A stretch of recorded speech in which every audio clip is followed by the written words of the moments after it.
তো মা বাপ জিফুত জন্ম দেওয়ার পর দায়িত্ব কয়টা? কয়টা? ছয়টা। সাহাবায়ে কেরাম কয় নবী গো ছয়টা দায়িত্ব কি কি আপনি বলেন না? আমার নবী কয়, এক নাম্বার সন্তান জন্ম হওয়ার পর কানে আজান দেওয়া, দুই নাম্বার সন্তান জন্ম নেওয়ার পরে ওই সন্তানের ভালো নাম রাখা। আমরা সমাজের মানুষ ভালো নাম রাখে না, নাম রাখে তেরা বেহা। ও বন্ধু আমার, তিন নাম্বার দায়িত্ব সন্তান জন্ম নেওয়ার 7 দিনের মাথায় ওই সন্তানের মা বাবা সন্তানের মাথার চুলডি কামাইয়া দেওয়া মুন্ডাইয়া দেওয়া। 4 নাম্বার দায়িত্ব সন্তান জন্ম নেওয়ার পর ওই সন্তানের মা বাবা সন্তানটার নামের উপর আকিকা দেওয়া 7 দিনের মাথায়। যদি পারে, না পারলে যেই কোনো সময় সন্তানের নামের উপর আকিকা দেওয়া। ডাইরেক্ট 5 নাম্বার সন্তান যখন দুনিয়ার জমিনে 7 বছরের হয়, সন্তান যখন 7 বছরের হয়, মা বাপ সন্তানরে নামাজের জন্য বলা, 10 বছরের হইলে নামাজের জন্য প্রহার করা। আর 6 নাম্বার দায়িত্ব একটা মা বাবা সন্তানটারে আল্লাহর কোরআন শিক্ষা দেওয়া। নবী গো আল্লাহর কোরআন যদি শিক্ষা না দেয় তাহলে লাভটা কি হবে? বলে লাভ হবে না, বরঞ্চ ওই মা বাবার লস হবে। ইয়া রাসূলুল্লাহ, নবী গো, ও দয়ার নবী, মায়ার নবী, রাহমাতুল লিল আলামিন নবীজি, একটা মা বাবার কেমন লস হবে? আপনারা যারা আপনাদের সন্তানদেরকে কোরআন শিখান না, মনে করতেছেন সন্তানদের কিন্ডারগার্টেনে পড়ান, সকালবেলা কান্দের মধ্যে 1.5-2 কেজি বই ঝুলাইয়া দিয়া সন্তানটারে আপনি মাদ্রাসায় না পাঠাইয়া, মক্তবে না পাঠাইয়া ডাক্তার বানাইবেন, ইঞ্জিনিয়ার বানাইবেন, ম্যাজিস্ট্রেট বানাইবেন, বানান, অসুবিধা নাই। তবে আপনি আপনার সন্তানটারে কোরআন শিখান। এটা হইল ফরজ ইবাদত। এটা না করলে আমার আল্লাহর নবী কয়, ওই কোরআন যদি সন্তান না পড়তে পারে, কাল কবরে হাসরে মিজান ফুলসেরাতের পারে যখন ওই সন্তান যাবে, সন্তানকে বলা হবে, সন্তান তুমি আল্লাহ তাআলার কোরআন তেলাওয়াত করো। সন্তান কোরআন তেলাওয়াত করতে পারবে না, তখন সন্তানকে বলা হবে, এরে সন্তান, এ কাজীর গাঁয়ের অমকের ছেলে অমক, তুমি কেন আল্লাহর কোরআন পড়তে পারো না? সন্তান বলবে, আমার আব্বা আমারে কোরআন শিখায় নাই, আমার আব্বা আমারে স্কুলে পড়াইছে, আমার আম্মা আমারে কোরআন শিখায় নাই, আমার আম্মা আমারে কিন্ডারগার্টেনে পড়াইছে, আমার আব্বা আম্মা দুনিয়ার ব্যস্ততায় ছিল, আমারে কোরআন পড়ার জন্য বলে নাই। তখন বলবে, এই সন্তানের মা বাপরে ডাক দাও। এই সন্তানের মা বাপ যখন আসবে, বলবে, তুমি কেন তোমার সন্তানরে কোরআন শিখাও নাই? তখন বলবে, আমি কেন কোরআন শিখাই নাই জানেন? আমি আমার সন্তানটারে কোরআন শিখানোর সময় পাই নাই। আমি বিদেশ ছিলাম, আমি কাঁধে ঢাকায় ছিলাম, আমি কাঁধে সিলেটে ছিলাম, আমি ব্যবসা নিয়ে ব্যস্ত ছিলাম। সন্তানের মা বলবে, সকালবেলা ঘুম থেকে উঠতে পারি নাই, আমার সন্তানের শরীর ভাঙ্গা যাইব, এই জন্য সকালে উঠে মক্তবে পাঠাই নাই। 8টা 9টা 10টার দিকে আমার সন্তানটারে আমি স্কুলে পাঠাইয়া দিছি, এই জন্য কোরআন পড়াইতে পারি নাই। আল্লাহর কসম রে, আল্লাহর কসম, আমার এই শায়েস্তাগঞ্জের কাজীর গাঁয়ের ভাই বাবারা, মনে রাখবা, যখন এই সন্তানের বাবা মা জবাবটা দিবে, সন্তানের আব্বা আম্মারে টান দিয়া ফুলসেরাতের সামনে নিবে, ফুলসেরাতের পারে নিয়া ওই সন্তানের আব্বাটার হাতগুলা দিব ফুলসেরাতের ওই পারে, পাগুলা দিব ফুলসেরাতের এই পারে। যেই সন্তান আপনার শরীরের সাথে একবার ফাও লাগলে 2-3 বার সালাম করে, ওই সন্তানরে বলবো, যাও যাও ফুলসেরাতটা তুমি তোমার আব্বার বুকটার ভিতরে ফাড়া দিয়া ফুলসেরাতটা পার হও। চিন্তা কইরা দেখো রে কাদির গাঁয়ের বাবারা, তোমার ফুতে যদি তোমার বুকটার মধ্যে ফাড়া দেয়, তোমার ফুতে যদি তোমার বুকটার ভিতরে ফাড়া দেয়, ওই দিন সহ্য করতে পারবা না। এবার আপনারা বলেন, ওই কঠিন মুগা মুসিবত আসার আগে আমরা সন্তানদেরকে কোরআনওয়ালা সন্তান বানানোর দরকার আছে না নাই? অসুবিধা হইতাছে? ওয়াজ কামে লাগবো। যদি ওয়াজ শুনে কোন হেদায়েত হইবেন, এক হাদিস শরীফে ওয়াজ শেষ। আর যদি কোন চিনা হুজুর আনসুক করতাম, লাভ নাই। টানা যদি 5 দিন ব্যাপী মাহফিল দেন কাজীর গাঁয়ের গিয়াত, কাম হবে না। কোরআন শিখাও ছেলে মেয়েকে, ওহে মুসলমান, কোরআন কোরআন শিখাও ছেলে মেয়েকে ও হে মুসলমান জানে কবরের সময় তোমার হইবে রে আসান জানে কবরের সময় তোমার হইবে এই ইউটিউবাররা তোমরা হুদে বইয়ে বইয়ে থেকে লাভ নাই ও আর সারলে এডি কাটতে কাটতে সারবা তোমরা লম্বা একটা সারো যখন তোমরা বিয়ে এডি কাটতে সারবা মা বাপ ভুললে তাহলে মা বাপের কামে লাগবো কি কথা কোন ঠিক কিনা এর লাগি এডি করবা ফিরিতি করন যেত না হাদিয়া কি হাদিয়া তুমি তোমার হালি বিয়ে দিছো তোর আমার কাছে বইও ফিরিতির দরকার নাই নিরাল বইয়ে থাও লড়াছড়া করা যেত না আপনার কি কষ্ট হইতেছে ও চলবো ইনশাল্লাহ মোহাব্বতে কোন কোরআনে শিখাও ছেলে মেয়েকে ও হে মুসলমান কোরআনে শিখাও ছেলে মেয়েকে ও হে মুসলমান জানে কবরের সময় তোমার হইবে রে আসান কন্যা জানে কবরের সময় তোমার হইবে রে আসান একটি ছেলে আলম হলে ওরে পড়বে কোরআন মৃত্যু কালে কন্যা একটি ছেলে আলম আরে পড়বে কোরআন মৃত্যু কালে হাইরে দূর হবে বিয়াদবে শয়তান থাকবে রে ঈমান জানে কবরের সময় তোমার হইবে রে আসান কন্যা জানে কবরের সময় তোমার হইবে রে আসান কোরআন শিখাও ছেলে মেয়েকে ও হে মুসলমান কোরআন শিখাও ছেলে মেয়েকে ও হে মুসলমান জানে কবরের সময় তোমার হইবে রে আসান একটি মেয়ে আলেমা হলে ওরে পড়বে কোরআন মৃত্যু কালে আরে দূর হবে বিয়াদবে শয়তান থাকবে রে ঈমান দূর হবে বিয়াদবে শয়তান থাকবে রে ঈমান জানে কবরের সময় তোমার হইবে রে আসান জানে কবরের সময় তোমার হইবে রে আসান হাইরে কোরআন শিখাও ছেলে মেয়েকে ও হে মুসলমান কোরআন শিখাও ছেলে মেয়েকে ও হে মুসলমান জানে কবরের সময় তোমার হইবে রে আসান আল্লাহুম্মা সাল্লি খুশি হয়ে নিবে মাওলানা মুহাম্মদ ওয়ালা আলি সাইয়্যিদিনা আমার কাজির গাঁও এলাকার ভাই বাবারা বন্ধুরা একটু মনোযোগ দিয়া বয়ানটা শ্রবণ করবা তাহলে মা বাবার 6টা দায়িত্ব বুঝা পাইছেননি পাইছুননি 1 নাম্বার হুজুর আপনি কই নাম তো জানেন 1 নাম্বার 2 নাম্বার নাম রাখা 3 নাম্বার মাথা কামা 4 নাম্বার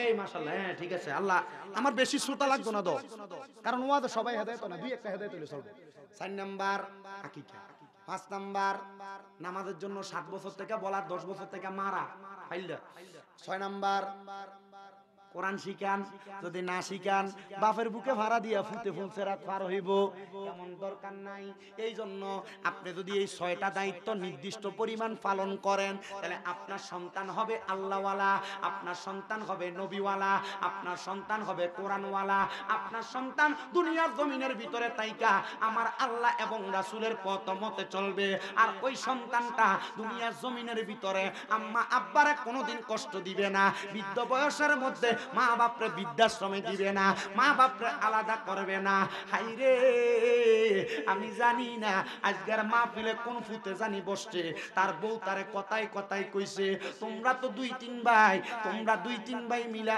এক মা বাপরে তুমি একা খাওয়াও তোমার 2-3 ভাই কি খাওয়াইতে পারে না এই কথা শুই না তুমি ফুতে তোমার মা বাপরে আলাদা কইরা দিছো তোমার মা সকাল বেলা এক ঘরে ভাত খায় দুপুর বেলা আরেক ঘরে খায় রাত্র বেলা আরেক ঘরে ভাত খায় খায়।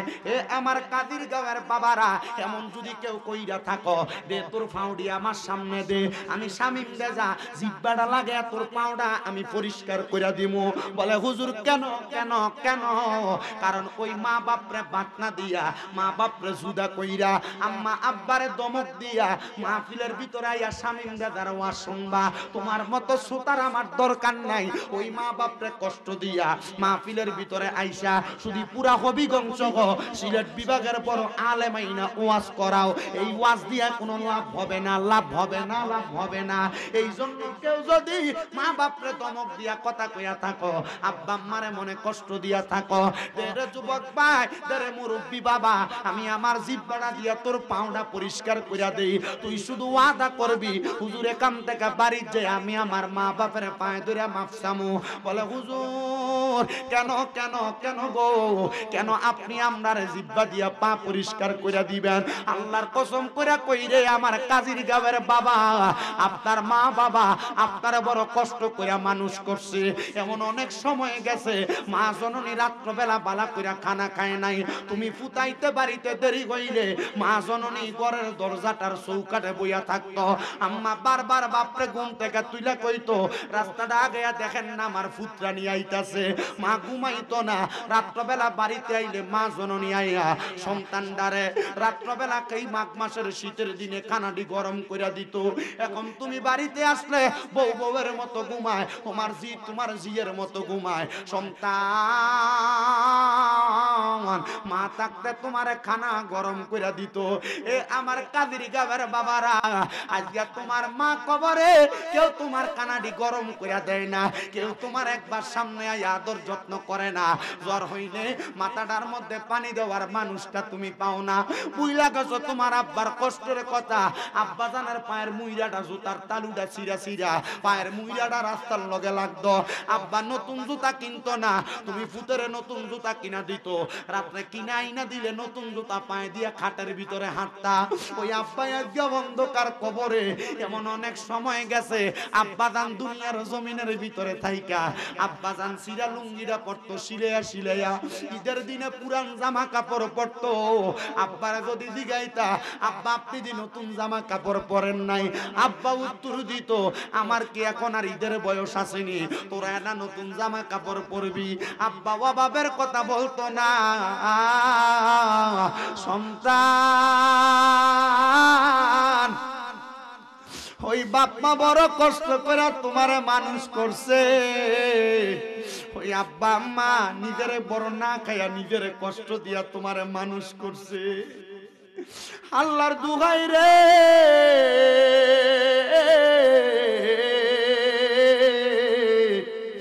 ও শায়েস্তাগঞ্জের কাজীর গাঁয়ের বাবারা, ওই মা বাপ যদি অন্ধকার কবরে থাকে রে, ওই আব্বা আম্মার কাছে মাফ চাওয়ার সুযোগ তোমার না। কেমনে মাপ চাইবা?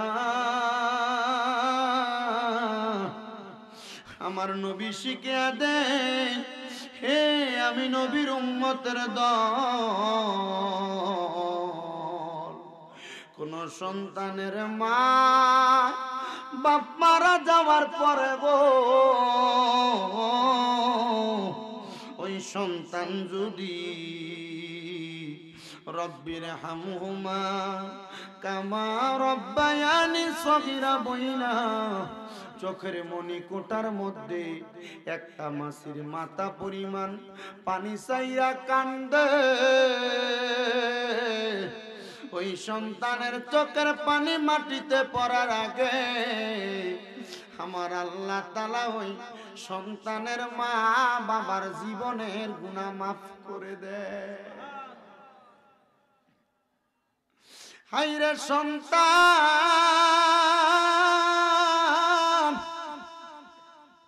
অনেকে চিন্তা করে হুজুর যারার বাড়িতে আব্বা আছে গো, তারা বাড়িতে যাইয়া আব্বার পায়ে ধরে মাপ চাইব। আমার তো আব্বা নাই, আমি কার পায়ে ধরে মাপ চাইব? এ সন্তান, তোমার আব্বা তোমারে বড় কষ্ট কইরা মানুষ করছে। তোমার আব্বা নিজে না খায়া কামাইছে। এখন তোমার টাকার অভাব নাই, এখন তোমার সম্পদের অভাব নাই। তুমি 500 টাকা দিয়ে আব্বার একটা লুঙ্গি কিনা পরাইতে পারো না। কেমনে পরাইবা? ওই আব্বা অন্ধকার কবরে। একবার চিন্তা করে দেখো রে আমার কাদির গাঁয়ের বাবারা, ওই আব্বারে কোনদিন মুখ ফুইটা বলতে পারছো না আব্বা তোমারে বড় ভালোবাসি, আব্বা তোমারে বড় মোহাব্বত করি। রাশি তোমায় বাবা বুকটা যে যাইছি রে, তোমার কথা হৃদয় মাঝে পড়ছে বারে বারে। বাবা তুমি কেমন আছো ছোট মাটির ঘরে, তোমার কথা হৃদয় মাঝে পড়ছে বারে বারে। বাবা গো হো বাবা, বাবা গো ও বাবা, দরজাটা খুলতে খেয়ে যাই ধোকা। বাবা বুঝি বলছে এলে নাকি খোকা, বুকের ভিতরটা লড়ে চড়ে ওঠে, সবাই আছে শুধু বাবা নেই, শুধু বাবা নেই, শুধু বাবা নেই, শুধু বাবা নেই।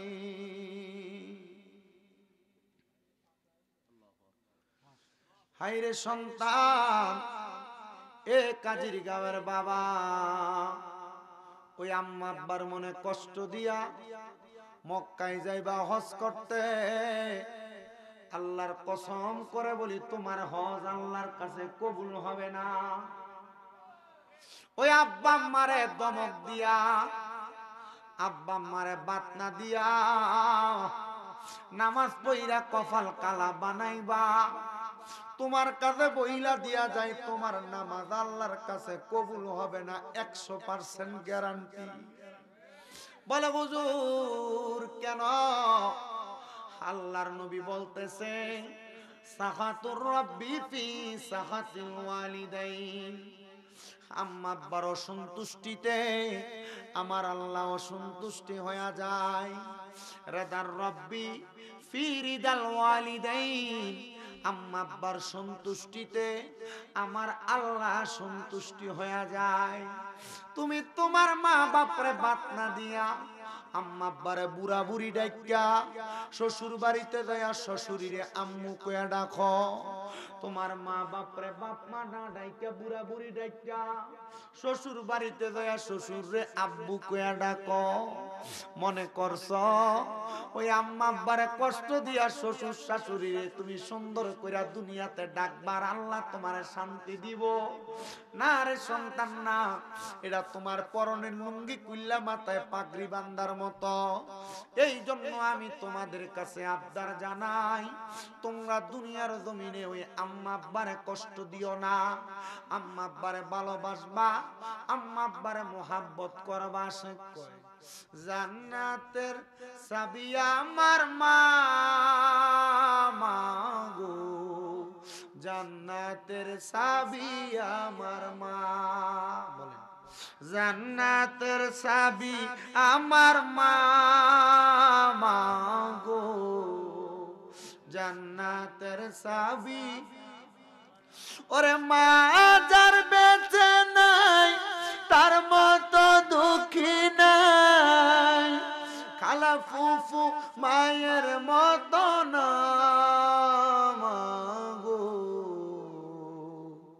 জান্নাতের চাবি আমার মা।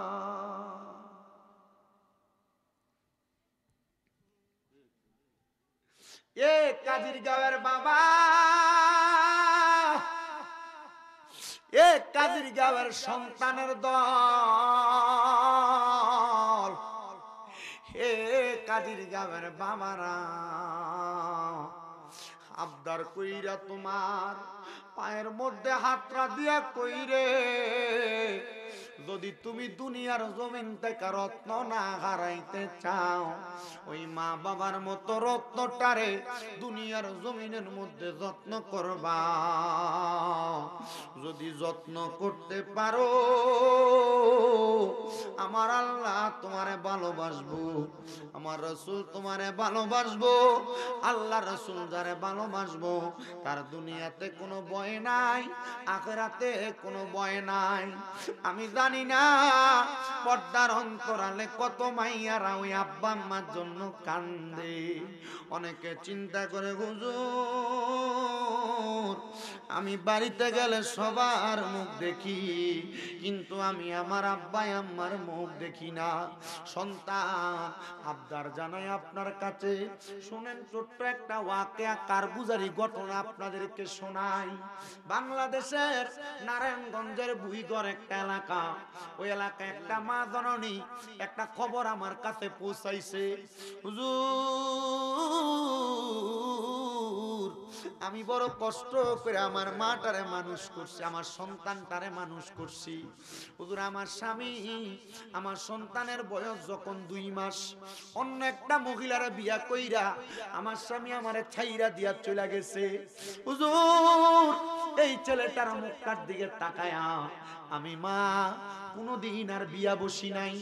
আমি প্রথম মানুষের বাড়িতে বাড়িতে কাম কইরা আমার সন্তানটারে আমি বড় করছি।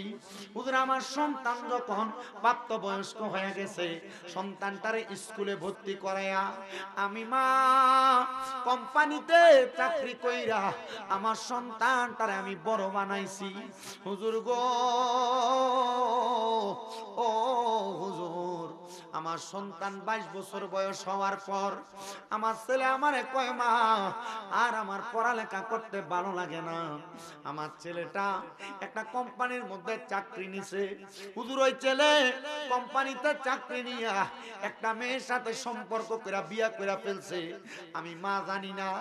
একদিন রাত্রবেলা আমার ছেলে আমার পাটির মধ্যে ধরে কয়, মা আপনি তো আমার বড় কষ্ট করে মানুষ করছেন, আমি তো আপনারা না জানি একটা কাম করে পালাইছি। মা মা ডাক দিয়া কই, সন্তান কি করছো? আমি মার কাছে বলো।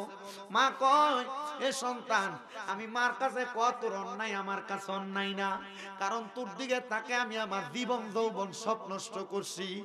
ওই ছেলে ডাক দিয়া কই, মা আমি কোম্পানিতে আসা যাওয়ার পথে একটা মেয়ের সাথে সম্পর্ক কইরা আমি তো ওই মেয়েটারে কোর্ট ম্যারেজের মাধ্যমে বিয়া করছি।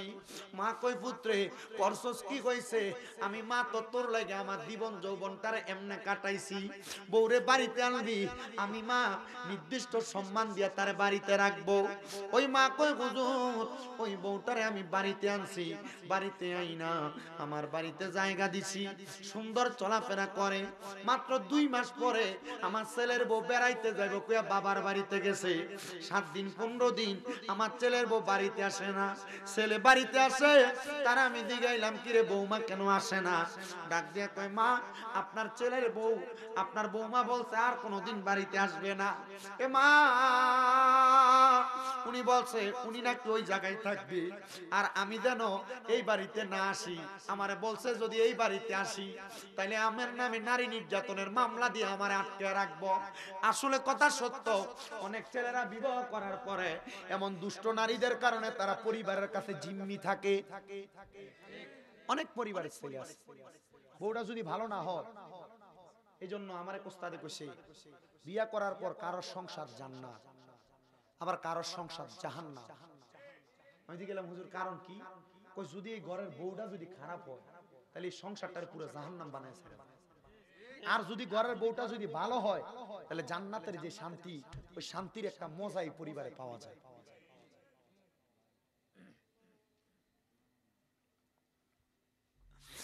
আমার কাজীর গাঁয়ের বাবা,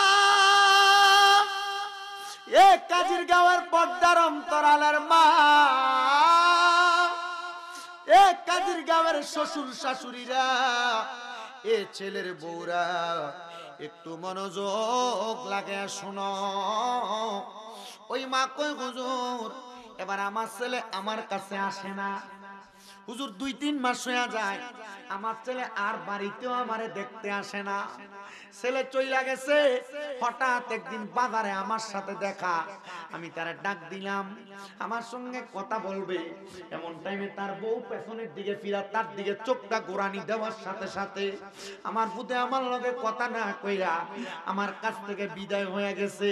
হুজুর আসরের পরবর্তী সময়ে এই ঘটনা, এশারের সময় আমার পুতে বাড়িতে আমি মার পায়ের মধ্যে দৌড়া দৌড়া কান্দে, আমারে কয় পুত্রে, আমারে কয় মা, আমি আপনার দিকে চাইতে পারছি না কেন জানেননি? আমার বউ কইছে আমি যদি আপনার সাথে যোগাযোগ রাখি আমি পুত্রে নাকি মামলা দিয়া জেল কাটাইবো। মা ডাক দিয়া কই হুজুর আপনি একটু দোয়া করেন আমার পুত্রের লাইগা। আমি জানি আমার পুত্রের কম না, কিন্তু আমার পুতে মামলারে ডরায়া, আমার পুতে আমি মা বাবার মার কাছ থেকে দূরে। হুজুর আমি আমার পুতের কাছে কামাই খাইতে চাইছি না, আমি আমার পুতের কাছে তার কামাই টাকা চাইছি না, ভাত কাপড় চাইছি না। আমি কইছি পুত্রে তুই আমার বউটারে যা কোস, আমি মা কইছি আমি মা কামাই কইরা যা পামু এটার অর্ধেক আমি তুই ফুতের এবং তোর বউরে দিয়া দিমু। আমি মার মনের ভিতরে একটা আশা, আমি মা সকালবেলা ঘুম থেকে উঠটা তুই ফুতের মুখটা একবার দেখতা। আমি মা একটাই আশা, সন্ধ্যাবেলা ঘুমানোর আগে আমি তুই ফুতের মুখটা দেখতাম। হে বাবা মনে রাখবারে, সব মা বাবা সন্তানের কাছে টাকা চায় না, সব মা বাবা সন্তানের কাছে সম্পদ চায় না, সব মা বাবা সন্তানের কাছে খানা দেয় না, চায় না। মা বাপ শুধু চায় সন্তানের চেহারাটা দেইকা দেইকা মা বাবার মনটা শান্তি করতে। হে বাবা আপনারা বলেন, আচ্ছা যে মাটা নিজের কামাইয়ের টাকাটা পর্যন্ত ফুতের লেগা কোরবান কইরা দিত স্যার, এই মাটা কি খারাপ মা হইতে পারে? যে মাটা শুধু কইছে পুত্রে তোর কাছে কিছু চাই না, শুধু সকাল একবার তোর মুখটা আর সন্ধ্যা একবার তোর মুখটা দেখতাম চাই, আপনারা কোন তো মাটা খারাপ? খারাপ না, খারাপ না, খারাপ না, খারাপ না। আপনার মা বাপ আপনার কাছে মাঝে মাঝে বিভিন্ন বিষয় নিয়ে প্রশ্ন করে, আপনার বিভিন্ন বিষয়ে নাক গলায়, আর আপনি দমক দিয়া কোন তোমরা বুঝো না, কইয়া বহের আইন দমক দিয়া। মা বাপ বুঝে না, আপনি কইতাছেন মা বাপ বুঝে না, এটা কইয়া দমক দিয়া মা বাপটার বয়ে রাখলেন। আপনি মনে করছেন আপনি বাচ্চা যাবেন গা, এরার এই দমক দিয়া বহাইয়া এরার মনে কষ্ট দিয়া কোটি টাকা কামাই করবেন, কোটি টাকা কামাই করবেন, আল্লাহর কসম শান্তি হইতেন না। এরার মনে কষ্ট দিয়া লাখ লাখ টাকা কামাই করবেন, শান্তি পাবেন না। আমি এখনো আমার টাকা পয়সার হিসাব আমি আমার মতো করে করি না, ফালাইয়া রাখি। আমার আম্মার কাছে বলা আছে আমার বাপের যেমনে লাগবে এমনি খরচ করো। কেন জানেন? কারণ জিগান অনেক পোলাপানের আব্বা আম্মা নাই, এরা চোখের সামনে অনেক মুরব্বীরা দোকানে বসে চা খায়, এই ফুতের কাছে টাকা আছে পকেট ভর্তি, কিন্তু বাপরে 100 টাকা দিবে হাত খরচের জন্য ক্ষমতা নেই। ওই আব্বা কবরে জিগান অনেক ফুতের মা বাপ তার কষ্ট করে মানুষ করছে, সিরা কাপড় মা পরছে, ফুতের স্কুলে যাইতে কাপড় রাস্তাটা থেকে খুললে 10 টাকা দিয়ে দিছে, 5 টাকা দিয়ে দিছে, কিন্তু ওই ফুতের মা আজকে কবরে, বাপ আজকে কবরে, ওই মারে 500 টাকা দিয়ে কিনে একটা কাপড় কিনে পরাইতে পারে না। টাকার কিন্তু অভাব নাই, তো কি লাভ এই টাকা দিয়া? যদি আমার টাকা পয়সা দিয়ে আমি আমার মা বাপরে শান্তি না দিতাম পারি, কি লাভ এই টাকা পয়সা দিয়ে? সবার কাছে আমার আবদার, সবার কাছে আমার আবদার, দুনিয়াতে যদি বড় হইতেন চান, আম্মা আব্বার কাছে নত হইয়েন, আম্মা আব্বার কাছে ছোট হইয়েন, আম্মা আব্বার কাছে মাপ চাইয়েন। আজকের এই কাজির গাঁয়ের মাহফিল কবুল হইব কি হইতো না, এটার গ্যারান্টি কেউ দিবে কিনা আমি জানি না, তবে আমি একটা গ্যারান্টি দিতাম। কিটা জানেন? আগামী কালকে যদি দেখেন কোন দাড়ি পাকা মুরব্বী বাবা কাজির গাঁয়ের চা দোকানে বইয়া কইছে, হ্যাঁ শামিম রাজা একটা ফোলা ওয়াজ করে গেছিল, তার কথা শুইনা আমার ফুতে রাত্রবেলা বাড়িতে যাইয়া আমার পায়ে ধইরা মাপ চাইছে, মনে করবেন মাহফিল কবুল হয়ে গেছে। আমি জানি না কেউ গ্যারান্টি দিবনি, আমি একটা গ্যারান্টি দিয়ে গেলাম, কোন মা যদি শুনেন এই বাড়ির মা ওই বাড়ির মহিলার কইছে, হ্যাঁ আমার ফুতে কালকের ওয়াজ শুইনা বাড়িতে আমি মার ফাঁড়ির ধরে মাপ চাইছি। অনেকে চিন্তা করে, হুজুর আমি তো কোনোদিন অন্যায় করছি না, আমিও কি মাপ চাইতাম? আমি কই, হ্যাঁ চাইবা। আম্মা আব্বার ফায়া ধরলে দাম কমে না, দো আম্মা আব্বার ফায়া ধরলে সন্তানের ইজ্জত কমে না। আম্মা আব্বার ফায়ার কাছে যে ফুতে ছোট হইতে পারে, সারা দুনিয়ার কাছে আল্লাহ তার বড় বানায় দেয়। আপনারা দোয়ায়, কুমিল্লা আমার 6টা মাদ্রাসা, কয়টা? 6টা মাদ্রাসার ভিতরে 1100 উপরে ছাত্রছাত্রী আছে। এই সম্মান আমার না, তো এই ইজ্জত আমার না, এটা আমার মা বাপের দোয়ার বরকত। আমি যখন ক্লাস 6-7 পড়ি ওয়াজে শুনছিলাম, আম্মা আব্বার পায়ে চুমা দিলে ওইখানে ছোট হইলে আল্লাহ তাআলা তারা সম্মানী বানায়। আল্লাহর কসম, আমি যে সম্মানের যোগ্য না, আল্লাহ আমারে এর চাইতে বেশি হাজার হাজার গুণ বেশি সম্মান দিয়েছে। আম্মা আব্বার পায়ে ধরতে আপনার শরম লাগে। অনেকে চিন্তা করে, হুজুর আমি তো 2 ঈদে মা বাপের পায়ে ধরে সালামি করি না, আমি কেমনে মা বাপের পায়ে ধরে মাপ চাই? না, পাপ চাওয়া না, তো মাঝে মাঝে যদি সুযোগ পান আম্মা আব্বার পায়ে চুমা দিবেন। আম্মা আব্বার পায়ে চুমা দিলে আল্লাহর জান্নাতের চৌখাটে চুমা দেওয়ার সওয়াব পাইবেন। আর অন কালাম মৌলভী সাহেবরা ফতুয়া দেয়, পায়ে চুমা দিব, সালাম করোই বেদাত। কথা কন না কেন? আর মা বাপের সন্তানের শ্রদ্ধা শিখাইবো, মৌলভী ফতুয়া দেয় আম্মা আব্বার পা ছুঁয়ে সালাম করোই বেদাত, শিরিক। কথা কয় না? আর নবীজি মক্কা থেকে মদিনা হিজরত করে আসছে, এক সাহাবী ডাক দিয়ে, ইয়া রাসূলুল্লাহ আপনার কাছে আমার একটা আবদার, আপনি তো মক্কা থেকে মদিনায় চলে আসছেন, আপনি যখন মদিনা থেকে আবার মক্কায় যাবেন, আপনি আপনার সাথী বানাই আমারে মক্কায় নিয়ে যাবেন। নবী কয়, কেন যাইবা? নবীজি আমি নিয়ত করছিলাম মক্কা যদি বিজয় হয় আমি মক্কার চৌখাটে যায় চুমা দেব। নবী কয়, কবুল করলাম। অনেক দিন হয়ে গেছে নবী মক্কায় যায় না, নবী মক্কায় যাবে আবার নিয়ত করছে, কিন্তু 3 দিন ওই সাহাবী মক্কায় আসে না। আমার নবীজি ওই সাহাবীরে সারা একা একা মক্কার উদ্দেশ্যে রওনা দিছে। ওই সাহাবীর কাছে কে জানি যে খবর দিছে, সাহাবী আমার নবী তো তোমার ফালাইয়া মক্কায় চলে যাইতেছে। সাহাবী দৌড়ে গেছে, হাতটি বাড়ায় দিয়ে, ফিদাকা আবি ওয়া উম্মি ইয়া রাসূলুল্লাহ, নবী গো আমার মা বাপ আপনার কদমে কুরবান হোক। আমি কি কোন অন্যায় করছিলাম? আপনি না আমারে বলছিলেন আপনার সাথী বানিয়ে আমার মক্কায় নিয়ে যাবেন, আপনি যে আমার মক্কায় নেন না। আমার নবী কই, সাহাবী 3 দিন তোমার বাড়িতে প্রতিনিধি পাঠাইছি, তারা যায় দেখছে তোমার আম্মা অসুস্থ, তুমি খেদমত করতেছো। সাহাবী কই, ইয়া রাসূলুল্লাহ আমি খেদমতে না করছি, আমার আম্মার চাইতে আমার মক্কা মদিনা যাওয়ার চাইতে আমার আম্মার দাম বেশি। নবী কই, হ্যাঁ। নবী কই, হ্যাঁ দাম বেশি। তুই ইয়া রাসূলুল্লাহ আমি নিয়ত করছিলাম মক্কার চৌকাটে চুমা দেব। নবী কই, সাহাবী আম্মাটা কি বাচ্চা আছে? ইয়া রাসূলুল্লাহ আছে। বাড়িতে যাও, আম্মার পাড়ার ভিতর চুমা দাও। নবী কই, কেন? তো মার পায়ে যদি চুমা দাও আল্লাহর জান্নাতের চৌকাটে চুমা দিলে যে সওয়াব, এই সওয়াব পাইবা। সুবহানাল্লাহ। কোনদিন দিছেন চুমা? দিছে?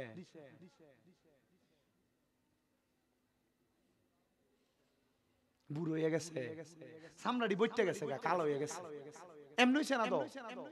ওই যে ক্ষেতের ভিতরে রোয়া রইছে, আব্বা উঠতে উঠতে হাঁটে লাঠি পট দিয়া খেতে আলির ভিতর লাগাইছে, পুরো একখানি খেত আব্বা একা একা রইছে, আমনে ফুতের খাবারের লাগে। কিন্তু এখন আব্বার মাথাটা বেয়া হয়ে গেছে, আব্বা যে কষ্ট করে আইতে মাথা থেকে ওই মাথা দিয়ে কাম করে আইছে, এখন আব্বা রাত্রবেলা মা মা করে কোয়ায় চিল্লায়, আবার ফাউডিত ব্যথা করে, আবার ফাউডি এমনি না আসারে এমনি হচ্ছে না। আপনি ফুতের শরীরে রক্ত দিয়ে গোস্তরি বানাই দিছে, এই আব্বার নিজের রক্তরি ফানি করে আপনার রক্তরি বানাইছে, আপনি আব্বারে দমক দেন। এই আব্বা কোনো কথা কইলে আমরা পারতাম না, ওইটা হে মা বাপ।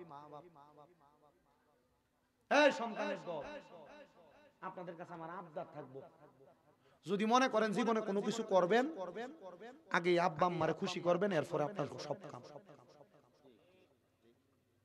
আগে এরারে খুশি করবেন, সব কাম। এই কাজিরগাঁওয়ের সুন্নি যুব ছাত্র সমাজের উদ্যোগে 9তম মাহফিল না, এই মাহফিল যদি 100 বছর করে, আর যদি আপনি যদি আপনার মা বাপের কথারে ডিনাই করেন, অবহেলা করেন, কোনো লাভ হতো না। আপনাদের কাছে আমার আবদার, আপনাদের পায়ে ধরে বইলা দিয়া গেলাম, জীবনে উন্নতি করতে চান, এই কামটা কইরেন। বহুত বাপ মা রাত্রে বালিশে মাথা লাগে, চোখের পানি ছাইরা দেয়, কান্দে। ফুতে আমার নি দমকটা দিছে, ফুতে আমার নি বাদ দেয় না, ফুতি দি বউ কি জানি কইছে, আইয়া আমার দমক দিয়া লাইছে। ফুত তুমি কাম শেষ করে বাড়িতে আইছো, বউ তোমার কিটা জানি কইছে, তুমি যে মা বাবার দমক দিয়া লাইলা। আল্লাহর কসম কইরা কই, আল্লাহর কসম কইরা কই, এই ফুত জীবনে মানুষ হইতো না। হইব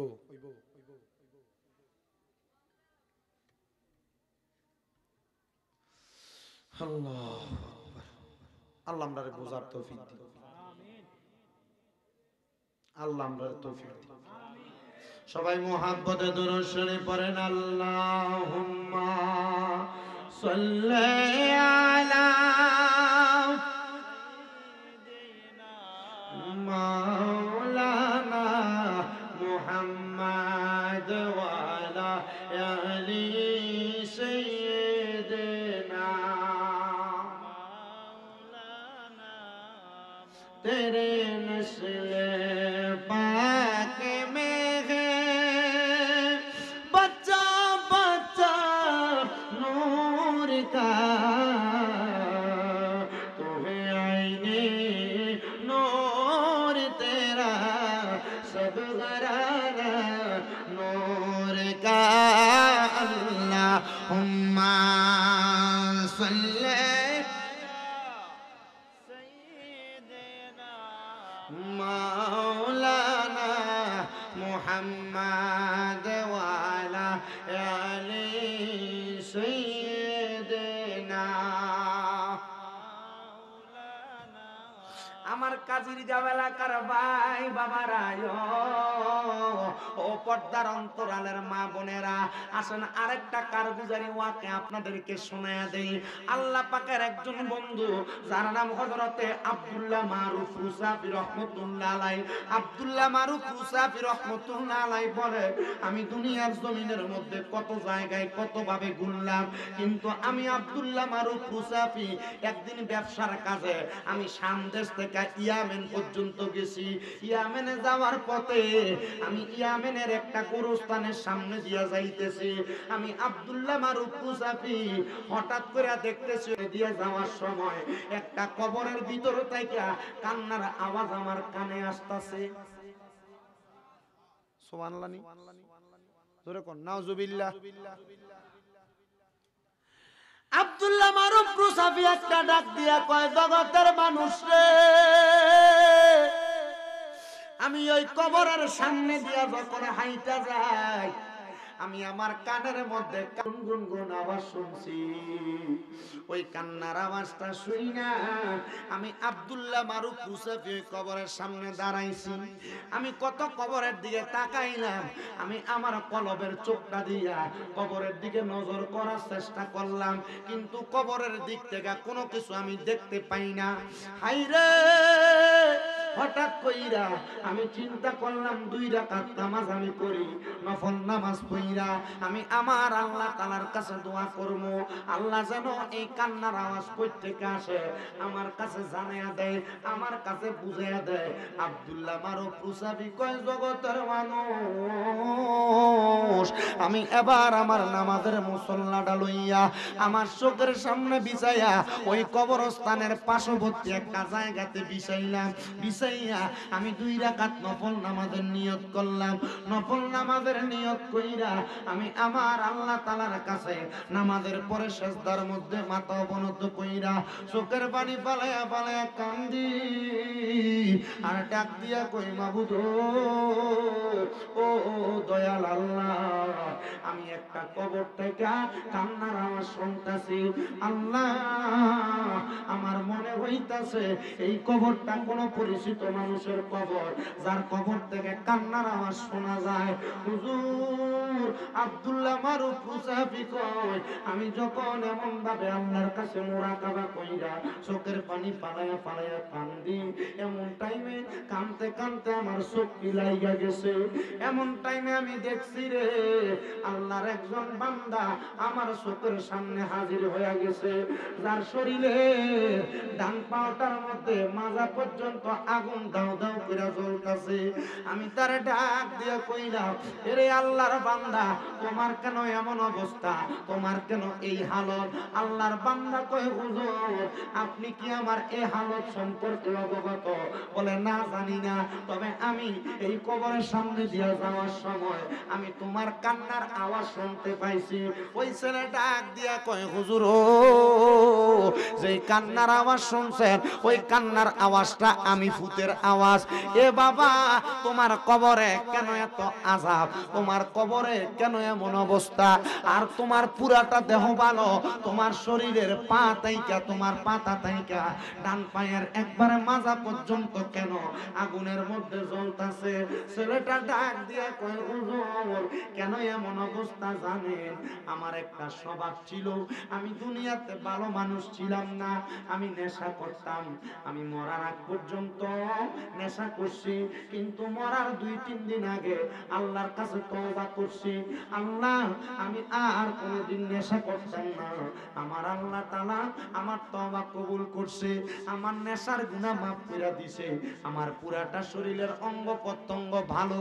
হুজুর আমার আল্লাহ যখন মাফ করে দিয়েছে, আমার আল্লাহ শুধু আমার শরীরের পায়ের পাতা থাইকা মাজা পর্যন্ত, ডান পাটা পর্যন্ত আগুন জ্বলে, এটার জন্য আমি ফেরেশতারে প্রশ্ন করলাম, এ ফেরেশতারা, আমার পাটার এমন কেন অবস্থা?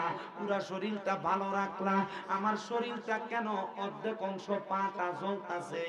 আমার ফেরেশতারা জবাব দেয়, মনে করো ওই দিনের কথা, যেই দিন রাত্রবেলা তুমি নেশা করে তোমার বাড়িতে আসছো, তোমার মা তোমার ঘরের দরজাটা খুইলা দিছে, দরজাটা খুইলা দেওয়ার পরে তুমি তোমার মায়ের কাছে নেশার জন্য কিছু অর্থ চাইছিলা, তোমার মা তোমার নেশার জন্য অর্থ দেয় নাই, তখন তুমি তোমার মারে তোমার পা দিয়া লাথি দিয়া ঘরের বাহিরে ফালায়া তুমি ঘরের মধ্যে প্রবেশ করছো।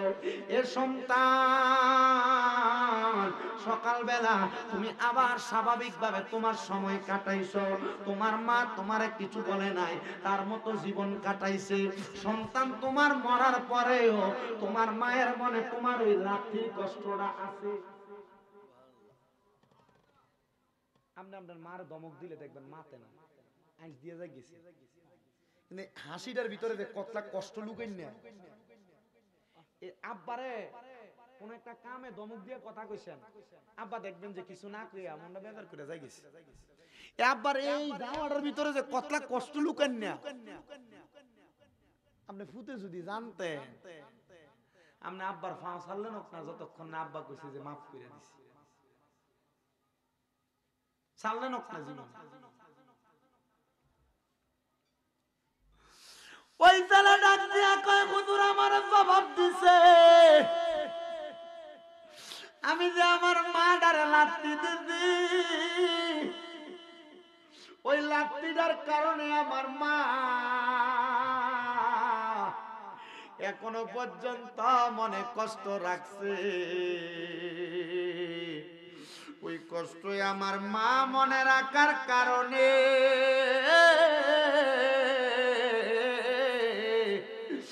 আমার আল্লাহ আমার পুরা জীবনের গুনাহ মাফ করছে, কিন্তু আমার মা ওই লাঠিটার কারণে আমার এই ডান অংশটারে আমার আল্লাহ মাফ করে নাই। আগুনের মধ্যে জ্বালাইতাছে, আগুনের মধ্যে পুরাইতাছে। হায়রে আমার কাদির গাওয়ার বাবা হযরত আব্দুল্লাহ মারুফ সাহাবী বলে, আমি আবার এই কবরস্থান এলাকার পুরাটা এরিয়া যাচাই করলাম।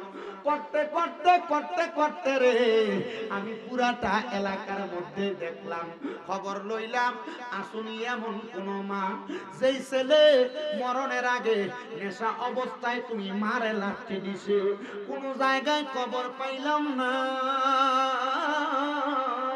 তবে একটা জায়গায় গেলাম, যে জায়গায় যাইয়া দেখছি একটা মহিলা তার ঘরের পাশে দাঁড়ায়া দাঁড়ায়া মনটা বেজার কইরা রইছে। আমি জিগাইলাম, গো মা আপনার পরিচয় কি? আপনি কেন এখানে দাঁড়ায়া দাঁড়ায়া কান্দেন? উনি আমারে ডাক দিয়া কই, আমার কোনো পরিচয় নাই, আমি সন্তান হারা, আমি সন্তানের বউ হারা, আমি স্বামী হারা, আমি এই জন্য মনটা খারাপ কইরা রাস্তার পাশে দাঁড়ায়া রইছি। এ মহিলা আপনার কাছে জানতে চাই, আপনি বলেন না আপনি কেন এখানে বসেন? আপনার সন্তান মারা গেছে, আপনি কি ওই মা যেই সন্তান নেশা অবস্থায় আপনার শরীরের মধ্যে আঘাত দিছে? উনি কয়, হ্যাঁ হুজুর আমি সেই মা। এ মা আমি আপনার কাছে একটা দুঃখের খবর শোনাইতে আইছি। হুজুর কেমন দুঃখের খবর গো? বলে দুঃখের খবর হইল আপনার পা সন্তান যে আপনার নেশা অবস্থায় লাঠি মারছিল, আমার আল্লাহ তাআলা আপনার সন্তানটারে শরীরে যেই পাওটা দিয়ে আপনারে লাঠি মারছে ওই পাওটার মধ্যে এখনো জাগার নামের আগুন জ্বালাইতাছে। হুজুর ডাক দিয়া কই, ওই মাটারে আমি দেখছি, সাথে সাথে আমার আল্লাহর কাছে হাতটা তুলে দিছে, আল্লাহ আমার সন্তানটারে তুমি মাফ করো। আমি কইছি, মা মন থেকে আপনি আপনার ফুতেরে মাফ করে দেন। মা কয়, হুজুর আল্লাহর কসম আমি আমার সন্তান কবরে কষ্ট পাক আমি চাই না। আমি দোয়া করছি হুজুর আমার আল্লাহ যেন আমার সন্তানটারে মাফ করে দেয়। হুজুর কয়, আমি বাড়িতে যাইয়া গভীর রজনীতে তাহাজ্জুদের নামাজ পড়িয়া আল্লাহর কাছে কান্না করি, আর ওই সন্তানটা কবরে কেমন আছে অবস্থাটা জানতে চেষ্টা করি। আমি চোখের পানি পালায়া পালায়া কান্দি, আর আমার আল্লাহর কাছে ফরিয়াদ জানাই, মাবুদু মাবুদু ও দয়াল আল্লাহ, যে সন্তানটার কবরের মধ্যে এই পায়ে এমন বাজে অবস্থা, ওই সন্তানটা কবরে কোন হালতে কোন অবস্থায় আছে? উনি ডাক দিয়া কয়, ও জগতের মানুষ, আমি যখন মুরাকাবা করলাম তাহাজ্জুদের নামাজের পরে আমি তাকে দেখলাম একটা সুন্দর সুরতলা একটা মানুষ আমার সামনে। আমি জিগাইলাম, কে আপনি? আপনার পরিচয় কি? উনি আমারে ডাক দিয়া কয়, আমার পরিচয় হইল যেই ছেলেটারে আপনি দেখছেন শরীরে আগুন জ্বলতাছে আমি হইলাম সেই ছেলে। বলে, তোমার পায়ের আগুন গেল কই? হুজুর আমার মা আমি ফুতের জন্য মনটা খুলে দোয়া করছে, আমার মায়ের দোয়াটার বরকতে আমার আল্লাহ আমি সন্তানের এই আযাবটা মাফ করে দিছে। ও কাদির গাঁয়ের মা বাপ ফুতে অন্যায় করে মাঝে মাঝে, আল্লাহর রাস্তায় মনে কষ্ট নিয়েন না। ফুদ্দ আপনি না জন্ম দিছেন, একটু বদদোয়া না দিয়া ফুতেরে বুঝিয়ে কইয়েন, বদদোয়া দিয়েন না, কারণ তার জীবনটা শেষ হয়ে যাবে একবার। একটা তীর যদি ধনুকের ভিতরে টান দিয়ে দইরা যে বেটা মারবো এবারে সাইরা দেয়, আচ্ছা এই তীরটারে কি টান দিয়ে আবার আনন্দ যায়? আপনারা যখন বদদোয়াটা দেন এই বদদোয়াটার ফিরে আনন্দ জানো? মা বাবা যখন বদদোয়াটা দেয় তীরটা ছুটতে গেলে যে একবার জায়গা আর আনন্দ যায় না, বন্দুকের গুলি করে দিলে গুলি যখন ফিরে আনন্দ যায় না, এই মা বাবার বদদোয়াটার ফিরে আনন্দ যায় না। আপনার কাছে আমার আবদার, আল্লাহর রাস্তে আবদার, যেহেতু আমার এই সাবজেক্টটা দিছে এই সাবজেক্টের উপরে কথাটা বইলা দিয়ে গেলাম।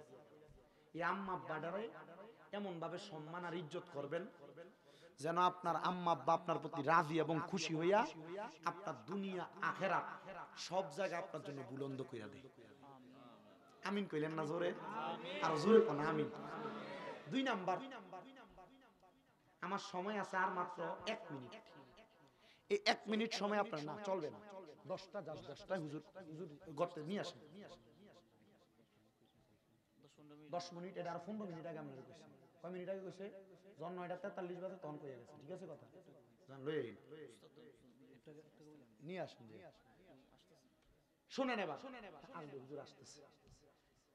2 নাম্বার আমারে বলছে হুজুর পর্দার ব্যাপারে কথা বলেন। এই নামাজ ফরজ ইবাদত না? কথা দি কয় না, ফরজ ইবাদত না? আল্লাহ কয় ওয়াকারনা ফি বুয়ুতিকুন্না ওয়ালা তাবাররাজনা তাবাররুজাল জাহিলিয়াতিল উলা।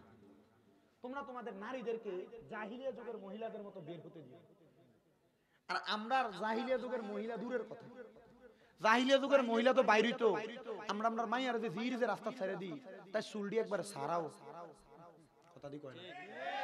আবার আমরা মায়েরা কিন্তু আমরা ছেলের বউরা, আমরা নিজের বউরা কিন্তু বোরকা পরে, কিন্তু এবারে উলঙ্গ থাকলে যা দেখা যায় তো বোরকা পরলে এখন তাই দেয়া যায়, কথা কয় না তো। যে কাফরা জামা শাড়ি পরে মাশাআল্লাহ দিলে এই শাড়ির উপর দিয়ে ওনার শরীরের বডি স্ট্রাকচার সব দেখা যায়, কথা দি কন না। বয়েল কাপড়ও ভালো আছে। আমরা নামাজ পড়বেন, আপনার বউ বেফরদা কাম হইতো না তো হইব। আপনি নামাজ পড়বেন, আপনি জি বেফরদা কাম হইতো না তো কি হইব? জি না কইব বলে হইতো না।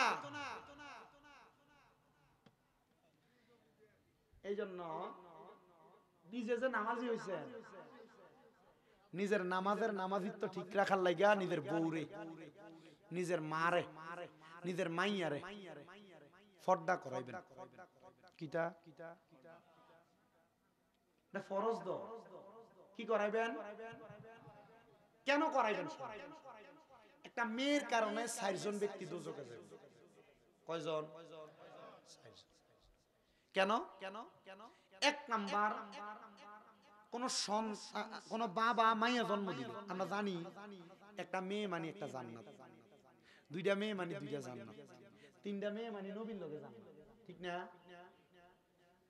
কিন্তু কোন আব্বা মাইয়া জন্ম দেওয়ার পর ওই মাইয়াটারে বেপরদা ছেড়ে দিল, আব্বা মাইয়াটারে জান্নাতি সূরাতে পরিচালনা করলো না, তাহলে ওই আব্বার মাইয়া বেপরদা হওয়ার কারণে দায়ী হইব। ওই মাইয়া যখন দোজখে যাইব তারে জিগাইব তুমি ফর্দা করলা না কেন? তখন মাইয়া কইব আমার আব্বা আমারে ফর্দা করতে কয় নাই। তখন কইব মাইয়ার বাপটারে ডাক দাও। তখন মাইয়ার বাপটারে মাইয়ার কথা অনুযায়ী দোজখে দিব। কইলেন না নাউজুবিল্লাহ? না কেমনে কইবে? আপনার মাইয়া দি ওই এলাকার যে গায়ে হলুদের অনুষ্ঠান হয়, মাশাআল্লাহ মাই হলুদের জামা পইরা শাড়ি পইরা মাই নাচে, কথা কয় না ঠিক কি না হুজুর? আরে তারা তো মোটামুটি মনে করেন যে হুজুর 3 জন বইয়ে রইছে, তারা ওয়াজ করলে তো 3 ঘন্টা এমনি ওয়াজ করবে। আমি উদা কই আর কি আপনাদের কাছে আছে না নাই? আমার কথা কই না আসেনি? 2 নাম্বার, কোন ভাই যদি তার বোনকে পর্দা না করে, মা গো পর্দা করে এদি হুন্ডার পিছনে করে তার বোনকে লয়ে পুরো শাস্তাগঞ্জ ঘুরে ওই শাপলা ফুলের বিলে যা, কথা কন না কা? আছে না নাই? ভাইয়ের মোবাইল ধরে আর বোনে টিকটক করে না, আছে? কবরে গেলে তোমরা ফিটটা ঠিকঠাক করবো, ঠিক আছে নি? ওই আইয়ে প্রধান অতিথি মারহাবা কোন? আচ্ছা শেষ। ওই ভাই যদি বোনকে পর্দা না করায় তাহলে ভাইয়ে বোনের কারণে কোথায় যাবে? আমরা এনে যারা যারা আছি মোটামুটি অনেকেই কোনো না কোনো মায়ের সন্তান, ঠিক কি না? কোন সন্তান যদি তার মারে পর্দা না করায় ওই সন্তান তার মার কারণে কিন্তু আটকে যাবে। এরপরে আপনারা যারা বিয়ে করছেন, আপনারা যদি আপনাদের স্ত্রীদেরকে পর্দা না করান, এই স্ত্রীরে পর্দা না করাইলে মোটামুটি আপনি আপনার বউয়ের কারণে আটকে যাবেন। এই ছোট্ট একটু কথা বলে দিয়ে গেলাম পর্দার ব্যাপারে। আপনারা আপনাদের স্ত্রী, আপনাদের মেয়ে, আপনাদের বোন এবং আপনাদের মা এদেরকে পর্দা করাইবেন। পর্দা যদি না করান নচেত এটার কারণে আপনি নিজে আটকা পড়বেন। আল্লাহ তাআলা আপনাদেরকে আমাকে এই কথাগুলোর উপরে আমল করার তৌফিক দান করুন। আপনারা আস্তে আমিন বলছেন, আরো জোরে পড়েন আমিন। আর মহাব্বতে কোন আমিন। আপনারা আমার লাগে দোয়া করবেন তো ইনশাআল্লাহ। শুধু আমার লাগে না, আমার মাদ্রাসা ছাত্ররা লাগে দোয়া করবেন। আল্লাহ যেন আমার ছাত্রদের সিনার ভিতরে কোরআনের এলেম দান করে। আপনাদের শায়েস্তাগঞ্জ, হবিগঞ্জ, ব্রাহ্মণবাড়িয়ার অনেক পোলাপান আছে, হেফজখানা মাদ্রাসা তো ওইখানে পড়ালেখা করে। আপনারা শুধু দোয়া করবেন আল্লাহ যেন আমার ছাত্রদেরকে কবুল করে। সবাই একটা জোরে তাকবীর দেন। নারে তাকবীর, নারে